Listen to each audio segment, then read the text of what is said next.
ចរិតរបស់មនុស្សនៅពេលដែលអ្នកអាចនាំផលប្រយោជន៍ឲ្យគេចរិតរបស់គេគឺ slow mode ណាស់តែនៅពេលដែលអ្នកមិនអាចនាំផលប្រយោជន៍ឲ្យគេនោះចរិតរបស់គេគឺអាត្មានិយមនៅពេលដែលអ្នកធ្វើឲ្យប៉ះពាល់ផលប្រយោជន៍របស់គេនោះចរិតរបស់គេគឺអាក្រក់ណាស់មនោសញ្ចេតនាបងប្អូនមិត្តភក្តិស្នេហាគឺសុទ្ធតែដូច្នេះការបែកបាក់មនោសញ្ចេតនា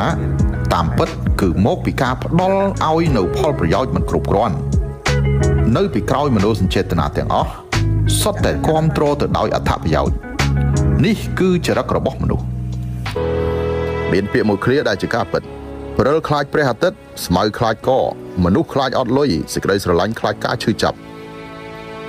ពេលមនុស្សស្លូតត្រង់មានមនុស្សបោកប្រាស់ក៏ច្រើនពេលអ្នកមានប្រយោជន៍មានគេមករកអ្នកក៏ច្រើន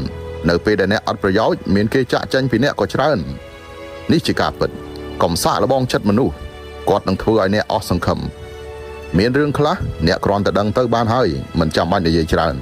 មានមនុស្សខ្លះគ្រាន់តែស្គាល់ទៅបានហើយកុំចាំបាច់ចងមិត្តភាពឲ្យស៊ីជម្រៅអ្នកណាល្អអ្នកណាអាក្រក់ក្នុងចិត្តអ្នកដឹងទៅបានហើយ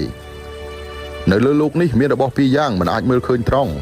ទី1គឺព្រះអាទិត្យទី2គឺចិត្តមនុស្សអ្នកខាងមុខឈឺភ្នែកអ្នកខាងក្រោយឈឺចិត្តកណ្ដុរមិនដែលគិតថារបស់ដែលវាស៊ីគឺលួចបានមកទេរុយមិនដែលគិតថាខ្លួនឯងក៏ក្រិចទេប្រជៀវក៏មិនដែលយល់ថាខ្លួនឯងមានមេរោគដែរយ៉ាងណាមិញនៅក្នុងភ្នែករបស់ក្អែកសត្វកងានគឺមានបានដូច្នេះ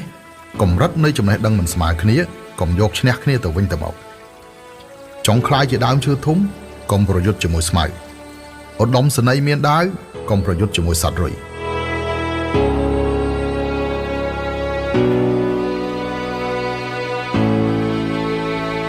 ដាច់ខាតកុំញ៉ាំបាយនរណាម្នាក់ដោយដៃទទេ